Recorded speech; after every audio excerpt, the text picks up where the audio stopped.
Hello, welcome to the Armin Show, where we talk about everything science, human behavior, creativity, and more.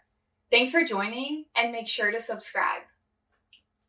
Hello, and welcome to the Armin Show, Science, People, Creativity, Human Behavior. We are continuing to grow in this establishment. Subscribe if you haven't. Support the show as it continues to blossom into the future. On this one here, how cool is this? I have not only my guest co-host right here, Rebecca Faith Lawson. You have seen her psychology background and on recent episodes quite a few times. And my guest today, shout out to Rebecca, by the way. Hello, welcome. Hello, thank you. Yes. Cool. And my guest today, past guest, Todd Kashdan, professor, George Mason University, the Wellbeing Laboratory, interested in well-being, personality psychology, anxiety, positive psychology, emotion regulation, and the author of The Art of Insubordination. Todd, welcome to the program. So good to be back. I am glad to have you back on for this interesting topic that has been collected. It's by the current moment. It's relevant. The Surgeon General has mentioned it. We will get into that, the loneliness epidemic. But before we get into that, I wanted to do an intro connected to how I was reminded of you recently that led to this. You posted something about working out, and I commented on workout.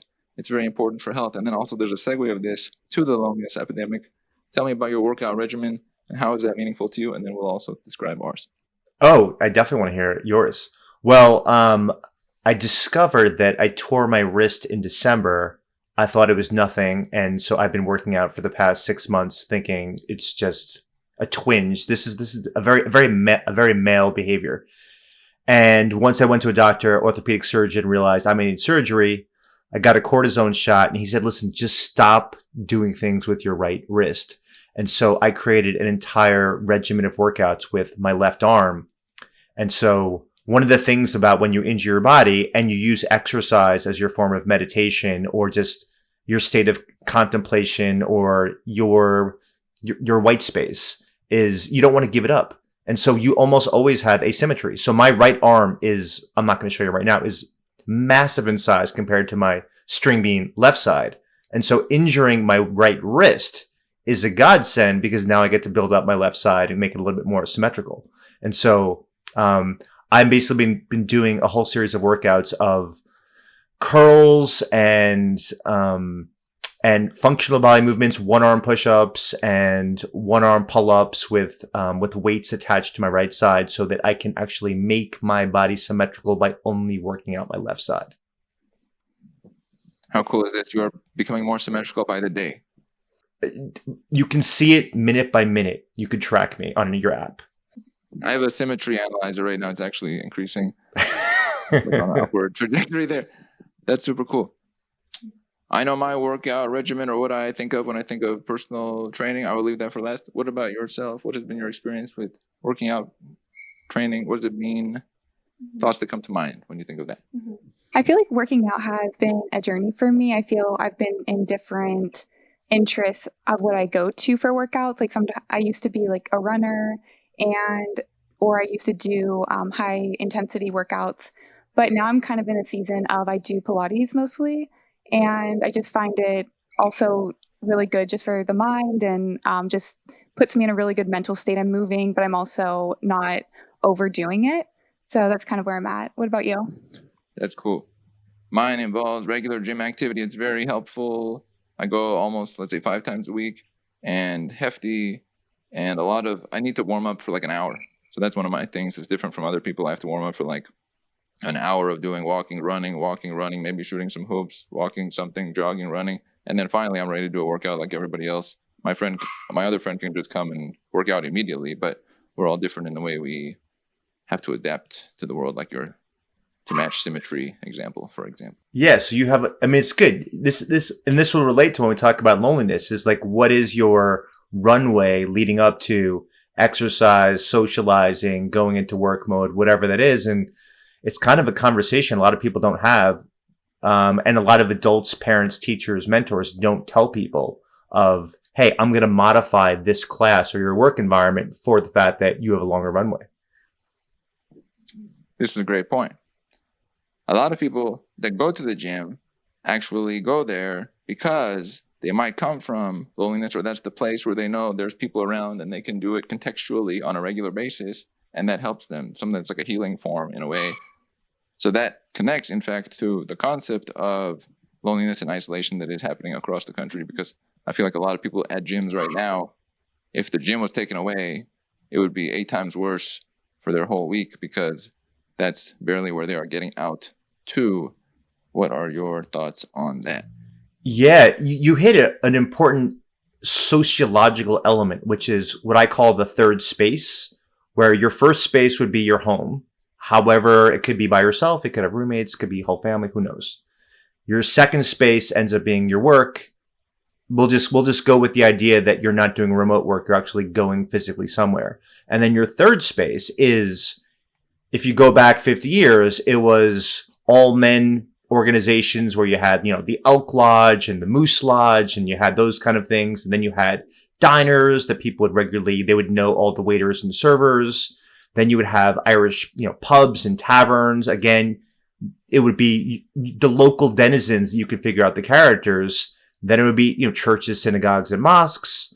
And as you've seen, the greatest decline in religious attendance in the history of humanity, you're going to see changes. And one of the things that you're seeing is people, in the example you're giving, is you're going to find alternative ways of finding community. And one way is if you go and work out and exercise in the same place, typically around the same time, you're going to see the same characters, you have the same interests, and you're going to form a sense of community, even if you don't actually have conversations. It's just like a nodding of the head, acknowledging who they are. That if you were at a police precinct and there was a lineup, and of the 15 people, 12 of them were at the gym at the same time, you'd be able to pick them out. Those are real social characters in your life.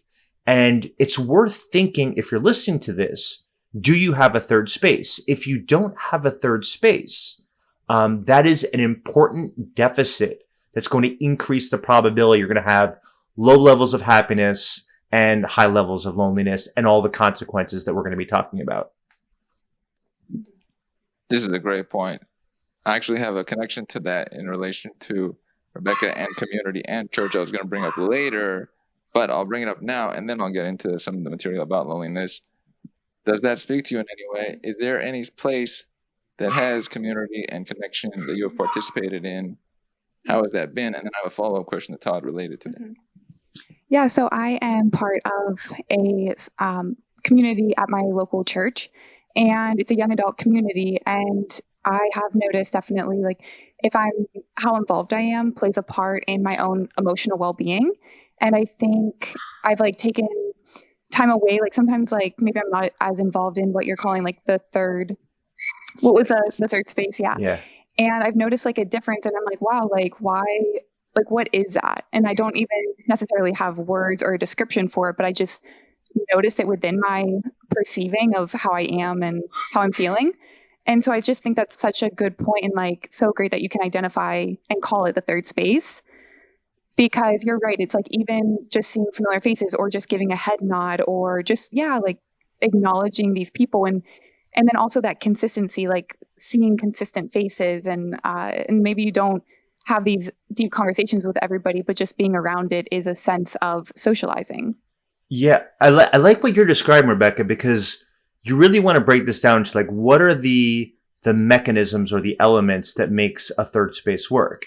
And I'm just riffing off of what you said. So there's a few of them. The best indicator to me from what we know about the science of loneliness and happiness and well-being and meaning in life is vitality. So do you feel, as you were saying, I could feel it in your body physiologically, you feel a surge of energy, and where you feel this, you could do things and you're yourself and you're motivated and it's all intrinsic inside you. That's the number one indicator. A second indicator is, can you be effortlessly yourself? Or to some degree, you can be effortlessly yourself, where you don't have to censor what you're saying.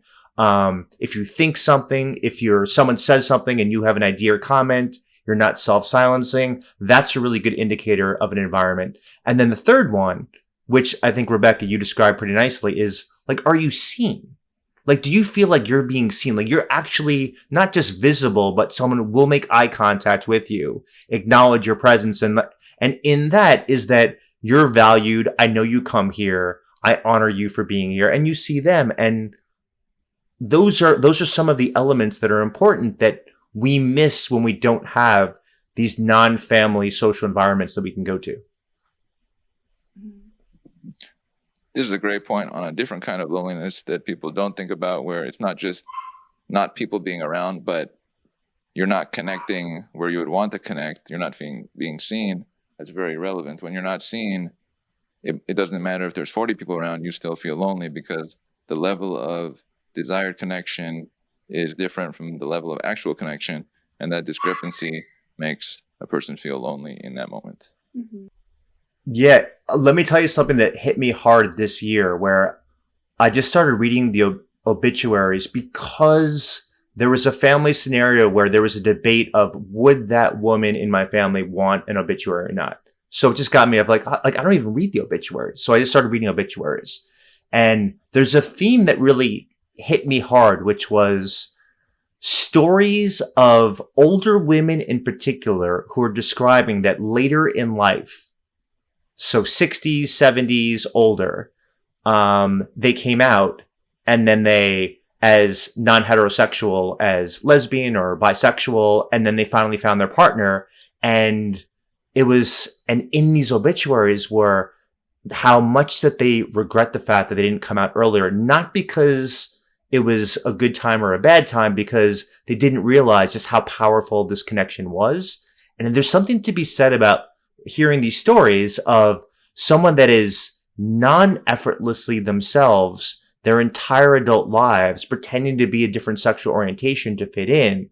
So they're fitting in, Armin, like this is you're describing, but they're not being valued, understood, and cared for who they are because they don't feel as if they could be themselves. And so these stories are reminders to us of, listen, you've got only so many weeks in your lifetime. So even if you're going to lose some characters in your life, to be who you really are and attract the people that are actually going to like, enjoy, and desire to be around that actual person who you are would be like one of my fundamental interventions that people should have for themselves. There's something to the non-effortless description there. Something like low friction, for example. We don't want a friction-full life that is packed with I'm this, that's that, and it's always effort. Then you feel lonely, like I'm not supposed to be here is what the message is of that interaction. And then when you have that feeling, you want to exit the room and or the community and or the city. It's not good, and it makes you want to not almost be in that case, I think. Yeah. Yeah, I definitely think that's an interesting topic that you bring up when it comes to that kind of connection, like a romantic connection. And I definitely think that's based on even deeper beliefs and values and what you believe about humanity and how people connect with people. Because you definitely want to be known for your actual feelings, because like those feelings are valid in whatever you're going through. And then, but that definitely is like I think the spirituality comes a lot with who you pursue as a partner, and like what you do believe based off of what direction you go. Spirituality in connection with the spiritual connection, can that lead to less loneliness? Is there something there that it can answer what loneliness normally comes from? Yeah. So let's start with the prevalence rate. So if you were to look cross-nationally in the United States in particular, but you can get like London and Canada and Israel and Australia are kind of similar. You get to about 24 to 48% of the population is extremely chronically lonely. Repetitive cycles of thoughts and feelings and avoidant behaviors that fit with this thing that we'll call loneliness. And people that have like Rebecca, that are like linked up with some religious institution or have spiritual or religious beliefs, they tend to be lower in loneliness. Now, what's the causal pathway? Like which is the chicken, which is the egg? It doesn't really matter. I mean, the thing about it is you're finding a very consistent pattern is that when you believe that there are things that transcend the self that are important to you, connected to your thinking about what do I want to pursue?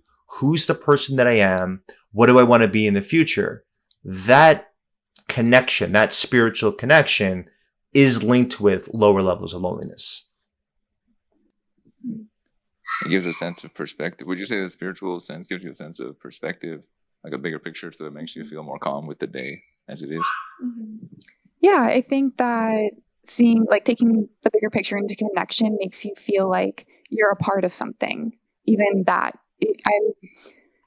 it's not just about me, but it's about what's really what's going on in life and how am I part of life. It's not like this is just me and I'm the only thing that matters. I'm the only thing that is here. It's looking at everything. Mm-hmm. I'm also here. Jokes, but valid. Right. It gives a bigger sense. Loneliness, I think, may come from almost like feeling like an island at times. And then if you don't see that there's a bigger planet going on and activities and happenings and larger view, then you think it's just you. And then you don't have much to be with. Well, you could think about like what is loneliness? Loneliness is the sense of pain from a feeling of social disconnection, a lack of meaningful connections, and there's a pain that arises from that. And so, what leads to connections? There's 3 levels. So, one level of connection is basically your personal identity. So, each one of us has a matrix of personality traits. You have values, you've got interests and passions, and you have a story that you weave about your life history. You've got a series of positive and negative life events, the books you've read, the people you've interacted with, just things that you've collected that you found important and meaningful to you. Then you have this relational self, and you can think of it as a hierarchy in terms of when Saturday night hits 9:00, you go into your phone and you do not say all things are equal in terms of who I'm going to call. You have in your head a hierarchical arrangement. Well, all right, if Fallon's not there, then I'll call Patrick, then I'll call Stacy, and then I'll call Mike, and then I'll call Seth. But there's definitely not calling Jason first. That happens there. And then a different day, because maybe Jason just brings like the joy in the room, but they're really like kind of sloppy, superficial conversations. But that's what you want. You just want a cheerful character. Then Jason jumps to the top of these things. So we have this relational connections where we can understand who we care about, who we want to interact with, and then who plays what role. And there's a lot to unpack with that. But then there's a third one, which is your collective self. And that gets to kind of what Rebecca's hitting here, where you feel and identify strongly with the group and you feel as if you are a meaningful contributing member. Now that could be your racial category. It could be your sex. It could be your gender. It could be, like we said, church, mosque, synagogue. It could be like your school. It could be like your community library. Maybe you're part of a band. And so all 3 of those can be sources to assuage the possibility of loneliness, and big deficits in any one of those silos can be the source of this experience of loneliness, which everyone has it momentarily here and there. But we're really talking about like people that chronically, regularly, and intensely feel this deficit in these bins. One thing I want to connect to is, so Rebecca has connected with people through the church, through spiritual nature and community, and reached out in some form there. What is the features in someone that would not allow them to try that, or would keep them from even getting into finding a local sports club or a group or somebody to connect with? What's the preventing of that for some people? Yeah, I mean, there's a huge list. I mean, you could start with social anxiety, right? It can be defined as the fear that you will be negatively evaluated and scrutinized for a perceived flaw in your character, and which will be the source of not just scrutiny, but also rejection. So if you walk into the world believing you have these flaws and that I'm going to be crushed by other people because of them, that's going to prevent you from being you. And you might be present, as you're saying, like the worst loneliness is when you're with other people and you feel lonely. And if you're very high in social anxiety, you try to basically direct the attentional spotlight to other people, asking tons of questions, but you feel if you get exposed and what you are is visible, you're going to be ostracized for that. So that's a huge barrier to loneliness or to connection, and it increases the likelihood of being lonely. Mhm. That's such a great point. It really does come down to like when you put yourself out there, when you feel confident, you are willing to like go and meet people and talk about yourself and really connect. But if you're fearing, oh, I don't want people to like know me because I am like hiding these different things, and you are going to retreat more. But it's like ironic as well, because it's through connection and that acceptance where I feel people can grow in accepting themselves and also really come to terms with like, hey, like I am maybe lovable, or hey, I can be a friend, or I can do these things. And you start discovering these things, these worlds inside of you when you are connected and open with people, but maybe you can't even get there because you're too scared to be exposed, maybe. Yeah. So think about every one of us. I mean, particularly people that are on podcasts, listening to podcasts, you're trying to grow. You're trying to like expand your perspectives, your knowledge, your wisdom. And one of the quickest, most efficient ways for self-expansion is entering into a close relationship where I'm giving you access to my house. Go in, go to the bathroom, check out the fridge, pop a beer, go explore my basement, and then you give me access to your house. And with the trust that, I'm not going to take a baseball bat and start smashing to smithereens like all of your glass vases, and you're not going to basically not flush the toilet in my house. And this reciprocal access to people's resources, social network, philosophies, ideas, that is the quickest way to expand. So if you believe that you have these flaws that will be exposed, and because they're visible, you'll be rejected, you say, don't come into my house because it's a freaking mess. It's horrible. It's terrible. It's boring. You're going to feel contempt for me. So don't go in there. And Rebecca, like you're saying, the other person's going to say, well, if you're not going to let me in my house, then I'm not going to let you in your house. That's like a strange asymmetrical relationship, going back to my workouts. And so so in a weird way, when you're socially anxious, sometimes you end up self-sabotaging the possibility of forming friendships. Mm-hmm. Absolutely. That's such a great point. And I just remember like it was like around COVID time, and I wasn't being like as social, and I ended up making a friend who we went to like a coffee shop, and she kind of opened up to me, and we had just recently really just started like hanging out. And I was honestly pretty shocked at what some of the things she said to me. And it was a moment of I could maybe distance myself after that conversation, or I could lean in more and get to know her and realize like she's just a human. And I just remember feeling like she was showing me so much at that time, because she was showing me that she could share some like things she was going through, and I still could see her for who she was.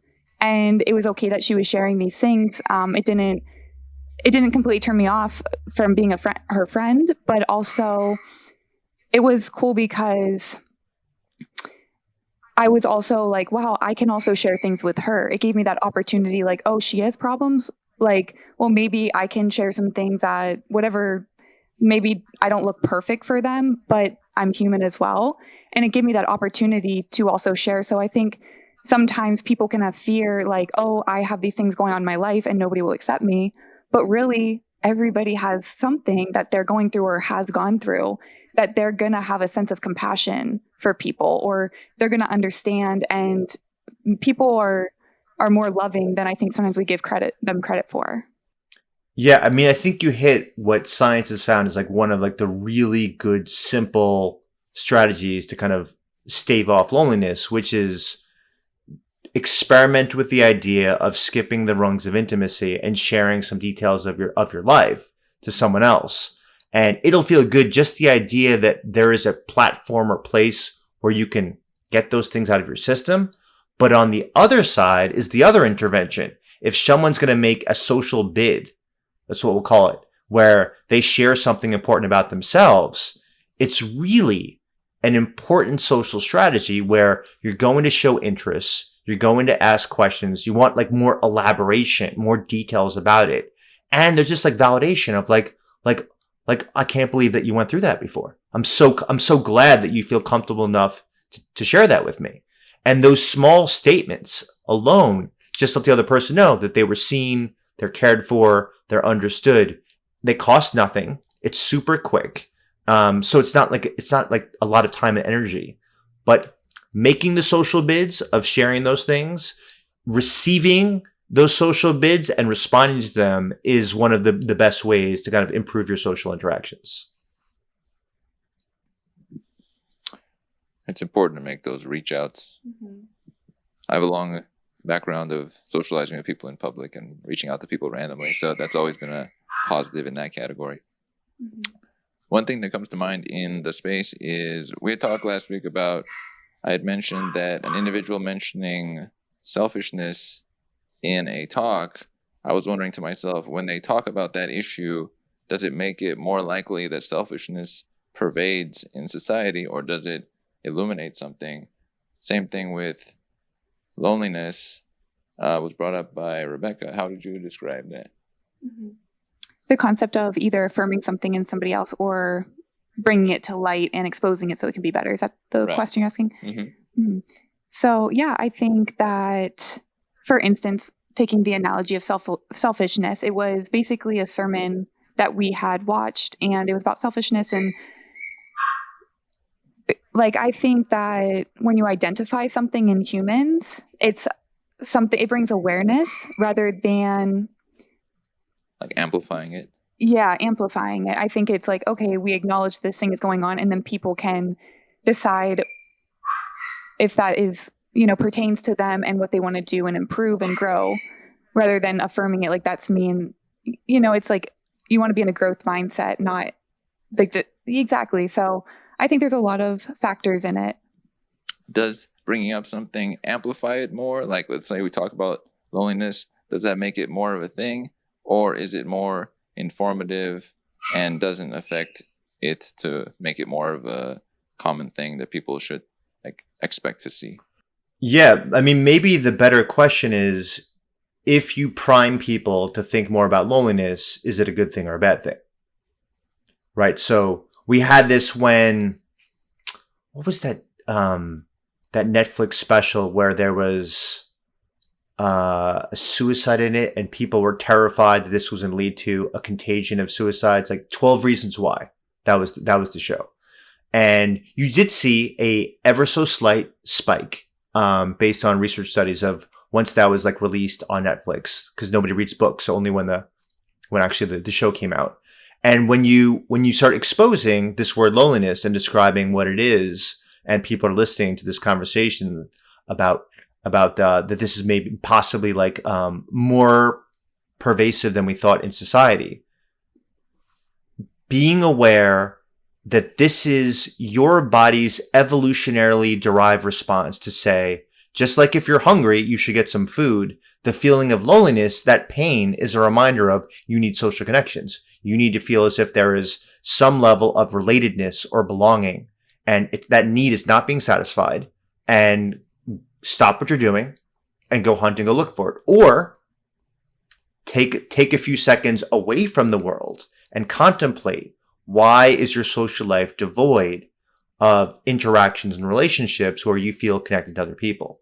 So it's motivating you to do one of those two things. Either way, it's basically saying the gauge is at near empty right now in terms of you feeling as if you have these strong social bonds and support for your life. So stop, pause from life, and contemplate what the hell's going on, or get out there and start reconnecting with people and contacting people. So it's a great thing, even though it's painful. And so I would say, go on record as a psychologist, that it's a good thing to talk about it, because I want people to actually stop trying to escape that by drinking, binge watching TV, exercising excessively, listening to podcasts nonstop, any stimulation possible, so I don't actually pay attention to the inner dialogue that's telling me that something's a little bit awry in my life. I want people to like take a pause and actually notice what it is that's going on psychologically with them. I say it's very good to take a pause on things or take a breath when you are thinking about something. Any sort of like pause or processing, highly beneficial for being, because if it's always frantic, I've never seen anything good come from a frantic existence, from the thing to the thing to the thing, where there's no moments of, oh, okay, take it in, because you never process what it is until, who knows, months later, years later. And also, like what you're saying, I think that acceptance of putting yourself out there and talking to people and just being like, I am okay with however I'm perceived, in the sense of this is a few people or different people you get to know. And just, I think it's a really hard thing to be like, okay, I can be judged and maybe I will be rejected, and I'm okay with that. But just like learning to be more comfortable with that mindset of like, I know that I'm valuable. I'm loved. I love myself. People love me.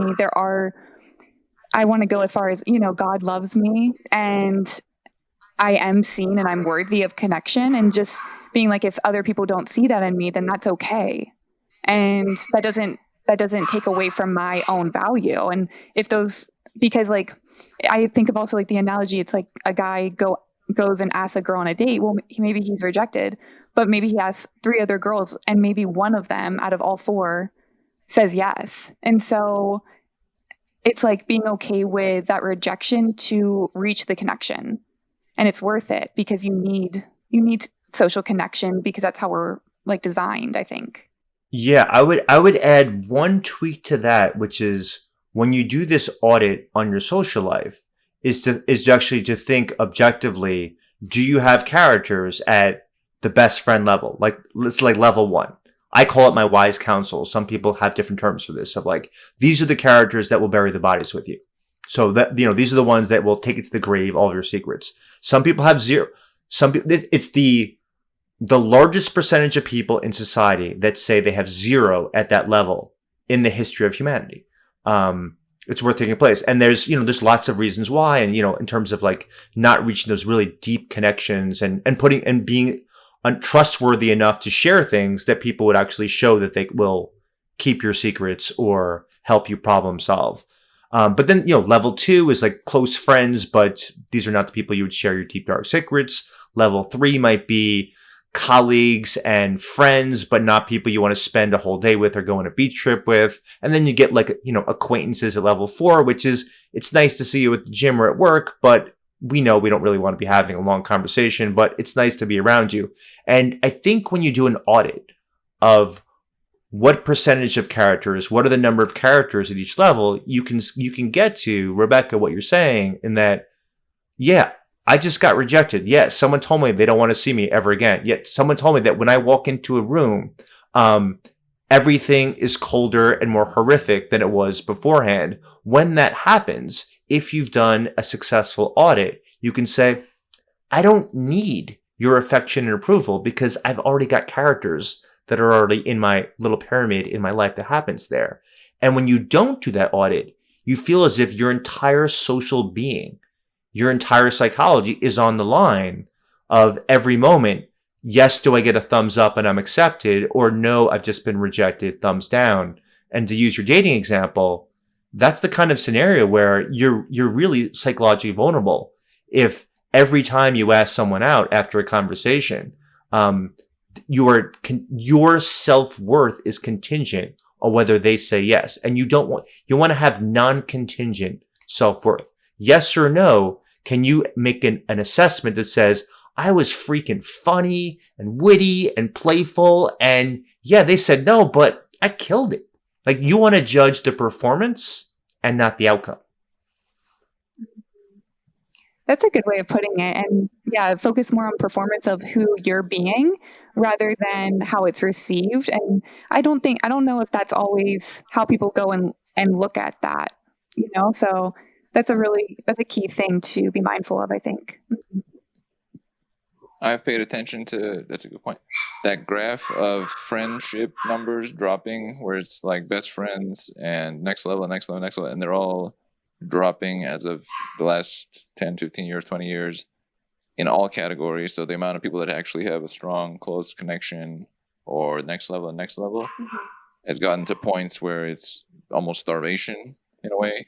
And they are reaching for anything. It might be TikTok scrolling at this point or whatever it might be, because it's not there where it was more of a default 20 years ago. Now they are grabbing for things that they would not have grabbed for before. Yeah, I mean, one of the big things, to go back to our sociological conversation earlier, is propinquity is missing. And that's just the proximity. I mean, it used to be is that your grandparents would have a general store where they would sit on a table in the front and be playing checkers or chess or gin rummy, and would just sit there for like 6-7 hours after the workday was over and chill and have a glass of vodka.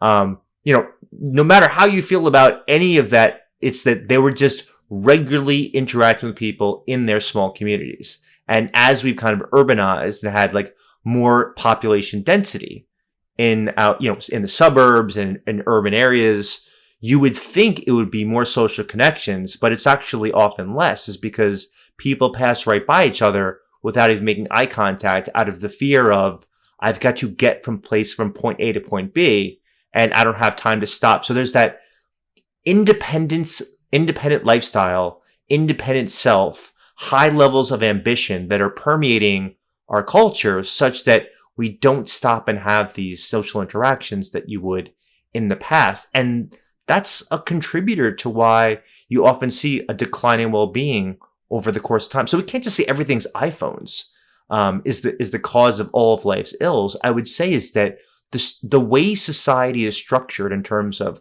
how we spend the hours in our day, we're not in regular contact with people for long periods of time.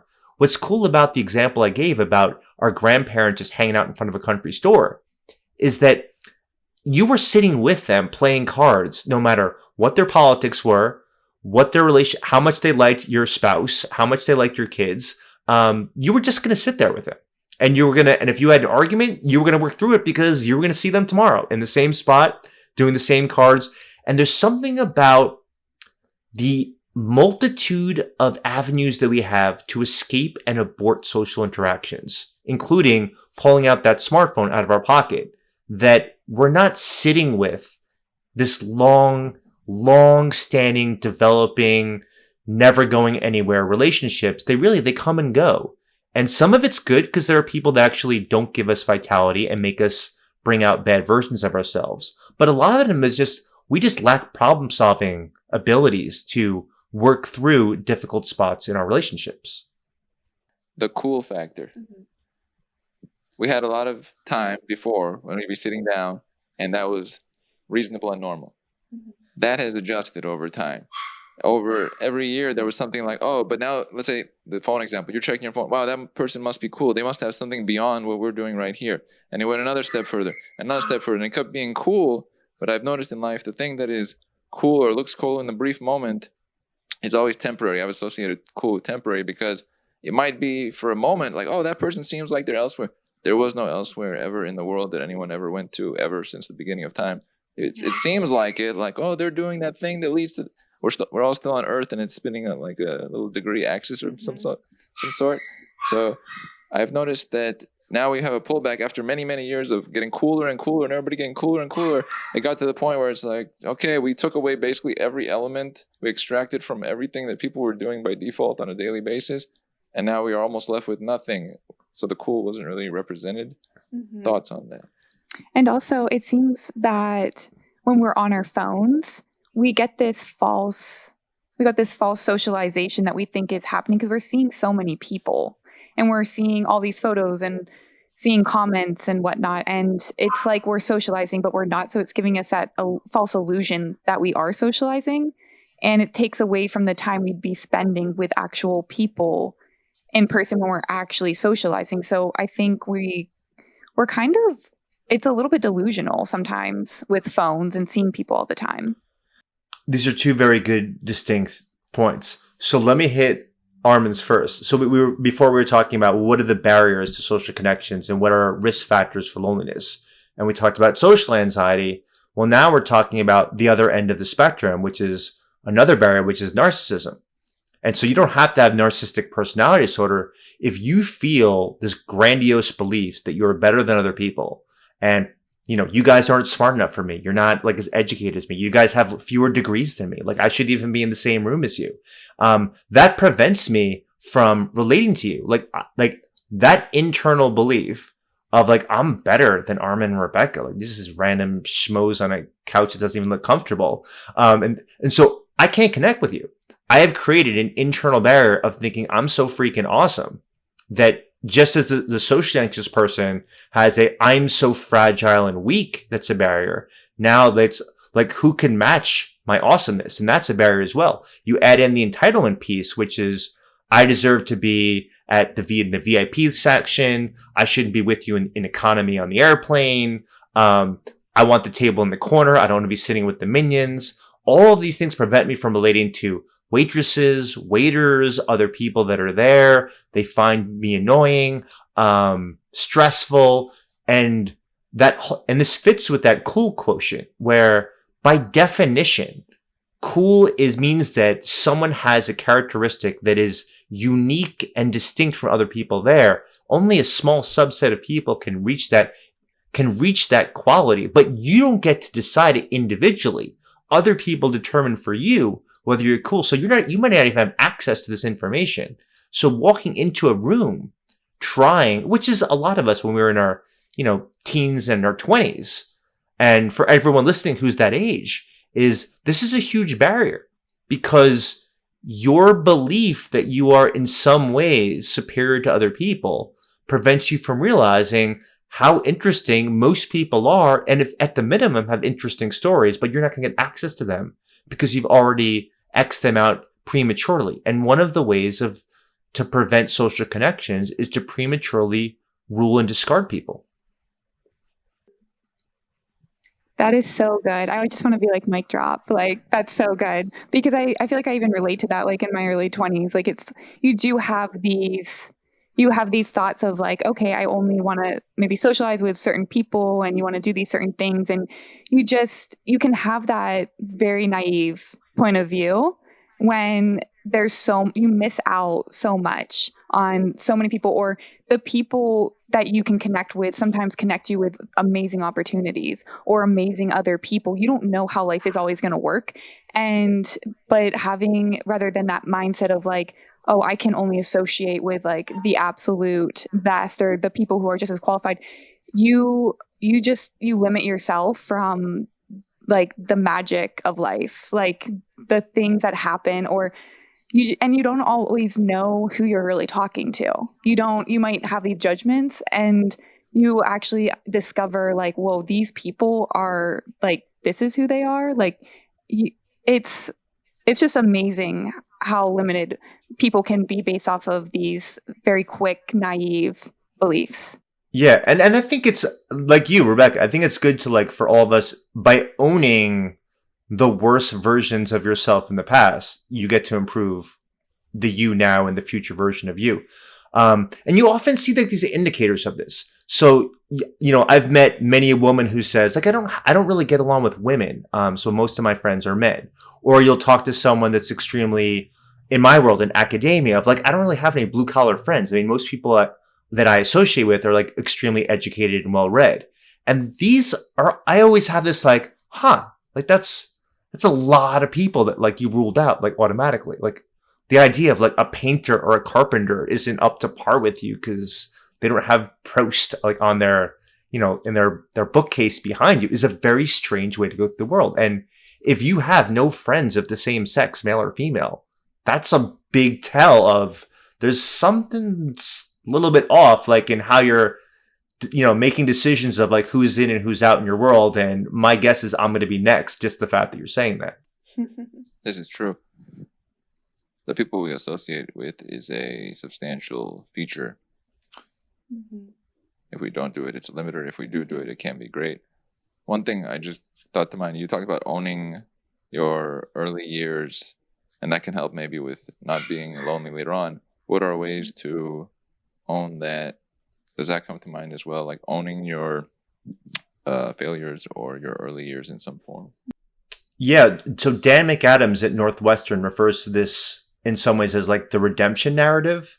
And we love this. This is Rudy, like you got this guy who's the water boy at Notre Dame on the football team. And then he gets one play at the end, in the final season when he's a senior there.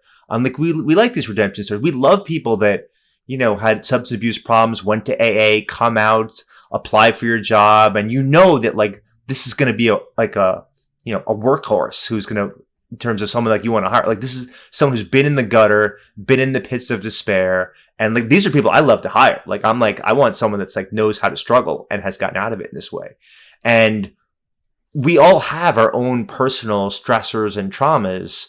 And if we can, and difficulties and discomfort in our skin. And if we can build a story of how we are constantly in the throes of working through that, that's the redemption narrative. And so I think Nietzsche talks about, the key to growth is being able to have words to describe consciousness. And so once you get this terminology of the redemption narrative, you start to think about yourself. Yeah, this was my thing. I had a lisp when I was younger. That's me, like when I was a kid. Or you had like a club foot, or you were like completely like awkward, or or chubby, or whatever's the politically correct term to describe that. And then you decide like I need to exercise. Like maybe a big gulp that can't fit in two hands is not something it doesn't fit in my hands, and for a reason I shouldn't be drinking that. And then they get really healthy, and that's a redemption narrative. And it's worthwhile to think about what are the turning points, or what could be a turning point in your own story. And you get to edit that. No one else has any responsibility or control except for yourself of, is the story you're making, you as the protagonist, can you be working through the difficulty and understanding that there's a turning point here, and this is what you're aspiring to become? Mm-hmm. You're seeing the light at the end of the tunnel. You're seeing that there is a future for yourself by redemption. And it just brings to my mind, when you see redemption, it's like what's happening in that person's heart and mind. There's like transformation there, I think. And I think it comes down to being honest with yourself. And I think the most peaceful people, and that just really flow through life and really have amazing connections with people, are people who can truly be honest with themselves and also with others. And I feel like that only comes through really like just like revealing anything, but like having people or having God to talk to about who you are, what you've done, and being okay with that. And just like your inside, like having your inside match your outside. And I think that's really what brings people to a sense of more being peaceful in life. So long live congruency. Yeah, no, I mean, it's a very beautiful thing that I think a lot of people have a mismatch for. And when you described social media earlier, I think that's the problem, is you are unintentionally creating distance between your outsides and your insides. And it's worthwhile to think of, hey, what if I expose my entrails and put it out there? Like, what if, like, we'll see what happens. Maybe you don't get the numbers, but everything about well-being in terms of having healthy relationships is about quality, not quantity. You really only need two close friends to have a very functional life. The danger, though, of only two close friends is, one of them goes down and now you're down to one. So I would say, try to go for like a 6-pack is like, and then maybe you'll get two.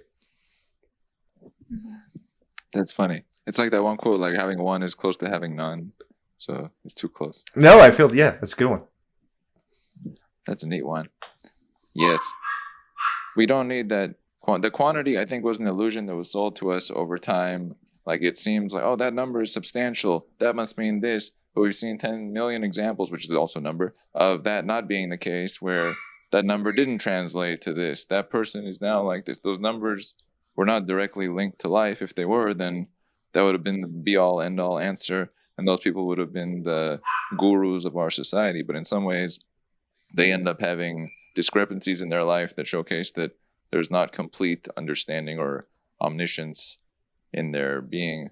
Quality, on the other hand, we've never had some disconnect with that. When there's quality, it's good today. If you make quality material content, you have a quality connection. 15 years later, looking back, it still looks good. It never has an issue. I mean, there's some really good provocative questions for people to think about on this. So, how many people and actual names would you actually respond if they called you on the phone? So most people, it's a very low number. Now, if you get to around 0, then it tells you that there's some quality discrepancies, as you're talking about. There should be people where when they call you, even if you're in the flow of writing, painting, sculpting, you've got your ghost moment and the two of you are, making some kind of clay thing together that happens there. You're like, hold on, look who's calling. I got to pick that up. That's an indicator that goes for you. And then also when you think about if you're going to social gatherings, how many people will beat the amazing book that you're reading right now? This is a metric I use in my life. Will you beat the book? People will call me up and say, do you want to hang out this night? And I'll just be reading, right now I'm reading The Measure, which is this amazing fictional book. And it's so good that people have to be incredibly high in quality for me to not choose the book that happens there. So that's a good indicator for me. If there are people, I'm like, okay, well, for you, I'm going to go out, even though I really just want to read this book. And to think about, who is in your life existing that they're so good to be around, it's so valuable to you personally, that it beats the other passionate pursuits that you have. And if you're devoid of that, ask yourself, what can I do that links up with my passionate pursuits to find similar people? And in the pursuit of finding people that have similar passions to you, you're going to accidentally find people that are very different from you, and different people are the ones that really give you expansion in your life versus just pure validation.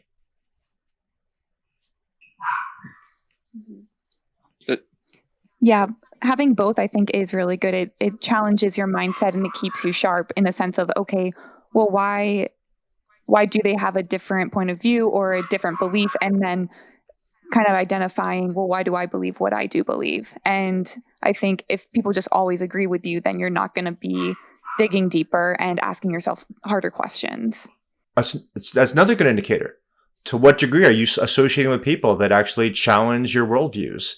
And just because they challenge it doesn't mean you have to accept anything, but that's pretty, you could just say that's pretty interesting. But the idea of just being around like-minded people is a pathway towards mental stagnation in terms of your own personal development. That's quite informative. 2 last questions to bring up in this category. One of them is, what can one do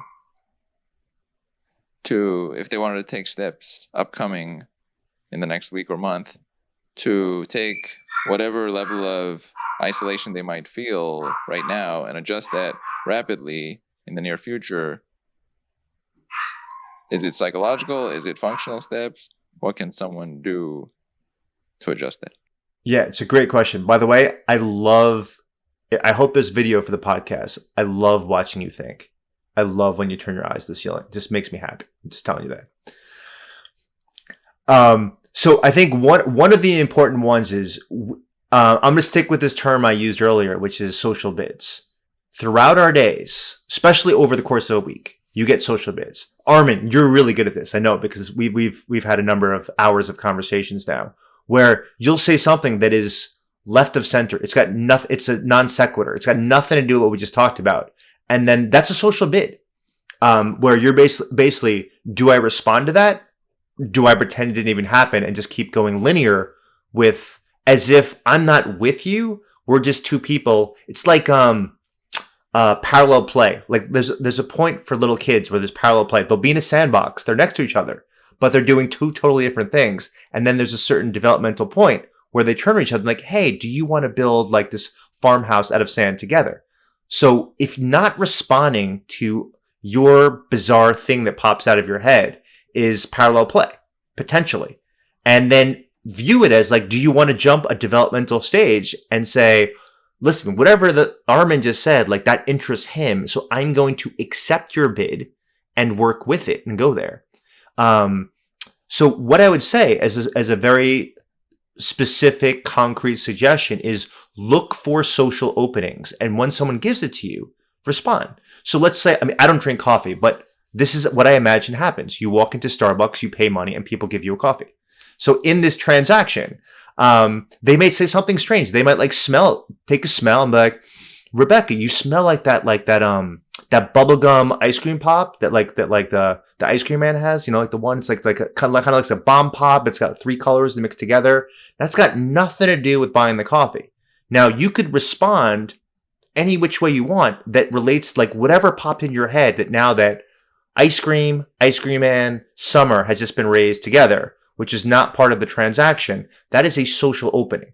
What I'm suggesting to people is when that pops up, be willing to divert from whatever you're going to do next and just experiment with responding to the social opening. Like welcome it in. In some ways, they're inviting you in some way. And then in return also is like try to give one to someone. Just throw a softball of something that's got nothing to do with what goes on.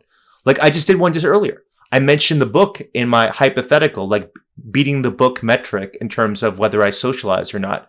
And I mentioned the book and neither one of you asked me, I never heard that one. Like, what's the measure about? Now, we're in the middle of a podcast, but that would be an example of a social opening, right? In terms of, I named the book, it's specific. You could ignore it completely, or we could dive into it and go out into the world over the next couple days, look for those social openings, respond, and then give them.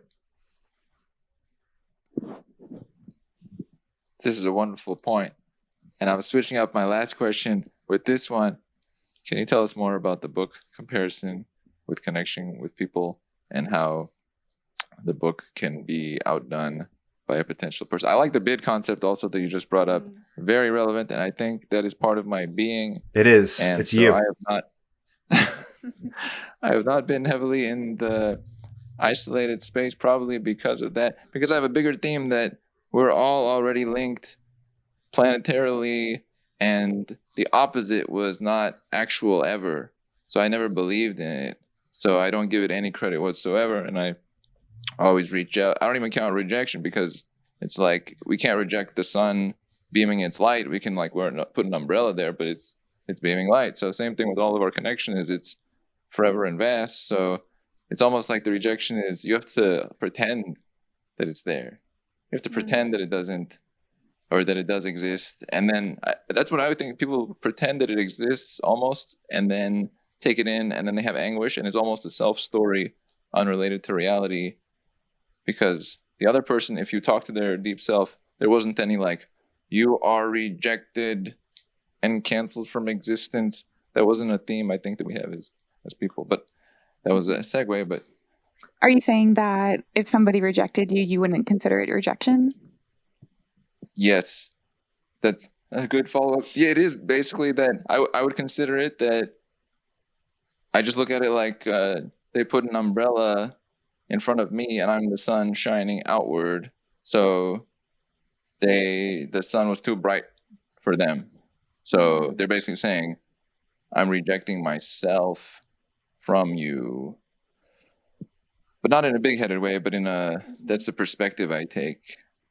That sounds like a great armor from like any sort of, not receiving, I guess, from people.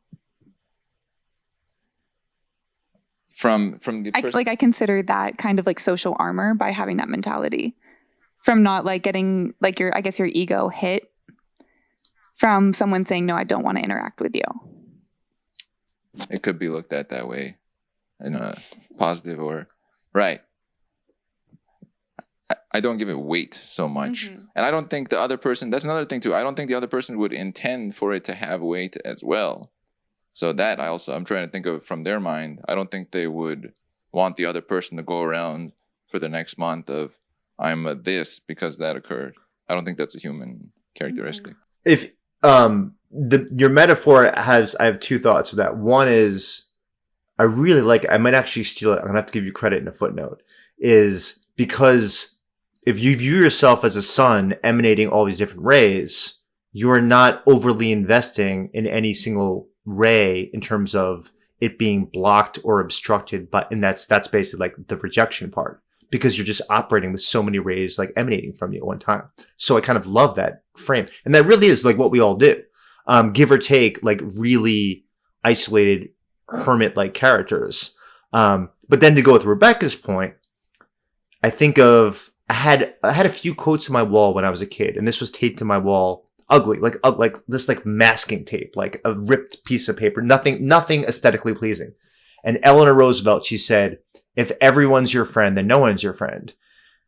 And I just think of, if people were to use my hierarchy of social networks of like a level 1 or level 2 person rejects you, if you, as Rebecca kind of probed, if that didn't bother you, that would make me wonder, how much did you actually value those people at those that's like such high levels? Like, they're not all rejections are equal. Like, and I would wonder if it was a level 1 or 2, like, would that actually hit hard where I'm gonna like take a breath and like go into reparation mode? Mm-hmm. I have a golden response to that one. I've thought about this in detail. In my head, if that individual was aligned with me in any form, because I have a very specific way of going about the world, it could not occur, because it would already be there. It would be like a river rejecting another river of water, the same kind of water. It almost doesn't make sense. Just it flows into and goes down through a tributary or something. So I wouldn't see it as being actually, it wouldn't make sense on their end too, because I'm always thinking about both ends. And so if there was that much of a pairing, then that's mind-boggling that it wouldn't function as well. Yeah. I mean, not to psychoanalyze you, but I mean, it's sometimes you have perverse incentives that come elsewhere that lead to a misunderstanding that could be resolved, and maybe you don't resolve it, and maybe, like you're saying, it's okay that it's not resolved because the true nature of a relationship was just revealed. But I think it's worth considering, like, there's a multitude of ways where there could be a rupture that could be repaired, and it's not because the other person is necessarily not a high quality connection in the first place. Mm-hmm. And I think it also goes into considering opportunities.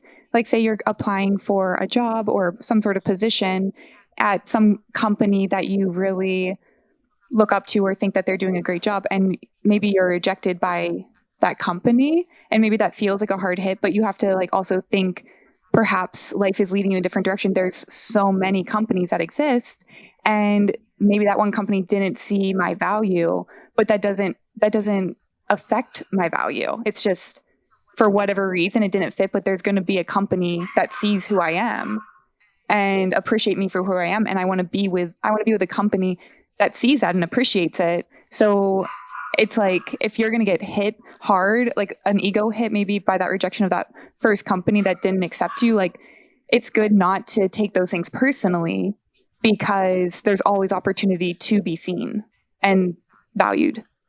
One theme of this entire conversation is Rebecca is one stable character. I mean, you could see, right? Like, stable identity, like something beneath the initial surface of like things that keep you like really stable, grounded, secure, which is freaking awesome. And I bet there's a lot of people listening that wish they were Rebecca to have that. Like, that's like a really, and so, you know, just to like bring this full circle, like when you think about loneliness, part of it, of like, it's such a, I mean, 24 to 48% of the population these are people that have unstable connections, and that could just be perception wise, but the perception alone ends up leading to objective problems, sleep quality problems, cardiovascular disease, increase like rate of like injuries that lead to mortality, increase the carbohydrates, what leads to like all sorts of like excess fatty acids and all the problems that come with that, including diabetes. So subjective problems lead to objective problems. And when you have the stable, secure foundation like a Rebecca, you are insulated from that happening. And then you're the sun emanating the light all over the place, like 360. So people can't shove enough umbrellas at you to block all those rays coming at you. I'm the one here who's the fragile one of the three of us. Yeah, I think like really though, because I think my belief in God and my spirituality, it does ground me a lot though, because how I see people is I give value to people based off of, hey, because I believe God created people, and if he created somebody, then that's the innate value right there. And people have all these sorts of experiences and people do all these sorts of things. And I think that there's something to learn from every single person. And there's divinity because God like created you, like there's innate divinity in a person. And it's just incredible. It's like, it's so beautiful. And when you see that, you also see it in yourself. And then it brings this transcendent respect for humanity. And you just value life. You value the unborn, but you also value the elderly as well. Long live all the different groups and age subsets that exist on the planet. It's important to bring value. You bring value to others once you're already within to the without, which is the way I think about it. That's very cool. Todd, Rebecca, I would like to thank both of you for joining in this wonderful discussion on loneliness, isolation, connection, how we can develop more connection, how that connects with health benefits to avoid health issues in 2023 when this is very prevalent. Glad to have had you both taking part. Thank you, Rebecca. Mm-hmm. Thank you. It was so great talking to you both. And thank you very much, Professor Todd Kashdan. I love it. I never have any idea where you're going to go, so that makes it super entertaining. This is wonderful, and we are out. Hope you enjoyed today's episode. Please comment any takeaways you had, and we'll see you on The Armin Show next time.